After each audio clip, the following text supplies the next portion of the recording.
え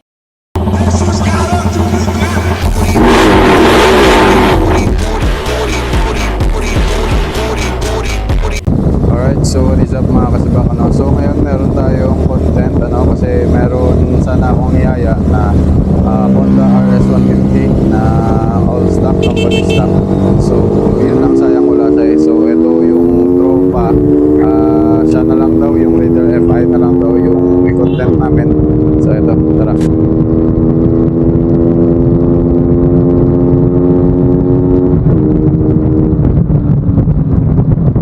Right now, so parehas kaming all stock, tapos naka rim set, pero naka open throttle body, tapos naka 43 na sprocket yung Raider FI. Pero sa dulo mga boss, wag nyo skip kasi merong pasabog yung Raider FI.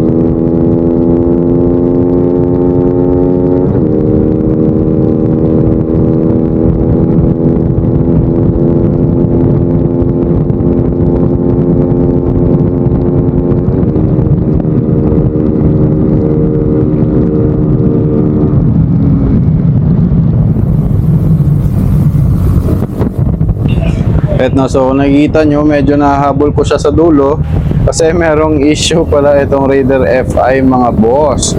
So malalaman natin yan sa dulo kung ano yung problema ng Raider FI niya, bakit nahabol ng Rosy Flash, no? So parang napaka-imposible mangyari kasi niyan mga bossing.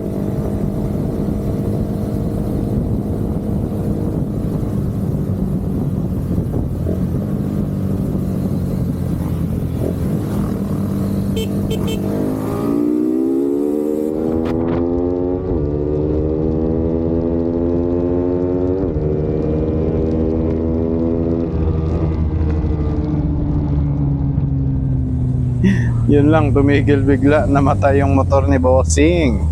Kaka full throttle, pag nag full throttle yung Raider FI niya, namamatay. Awas ka din, Aya? Ay!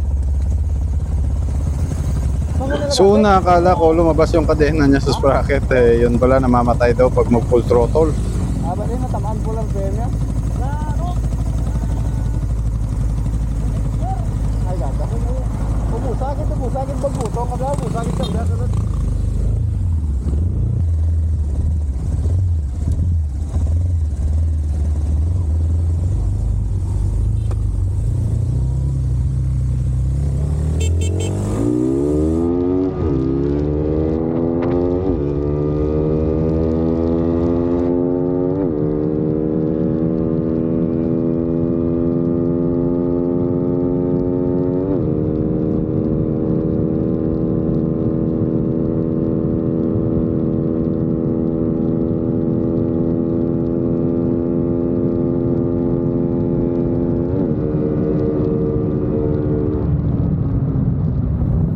No, so yun mga bossing, kung nakikita nyo, 5th gear ko pa lang, nahabol ko na siya. Eh, meron talagang problema yung Raider FI na to kasi pag good yung makina ng Raider FI, imposible talagang mahabol ni Rosy Flash yung all stock na Raider FI, lalo na pag naka rim set tsaka open throttle body mga bossing. Teka na, tugay, tulok na. Tama.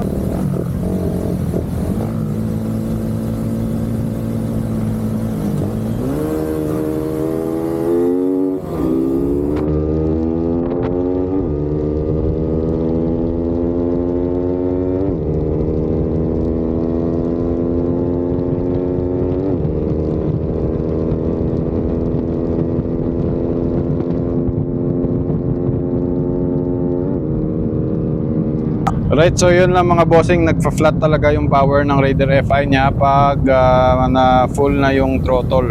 Ano, nagka-problema talaga. Tapos ayan, nung tiningnan namin, may lumalabas na usok sa breather hose niya. So baka overheat or di namin alam kung ano yung problema. Pero sayang, ano? Pero kahit ganun pa man, kahit may problema yung Raider FI, malakas pa rin, ano? Nahihirapan pa rin yung Rosy Flash natin. So wala talaga magawa yung Rosy Flash natin mga boss kasi square engine lang talaga yung makina natin. Maliit yung bore, maliit yung valvula. So balance lang talaga yung power ni Rosy Flash.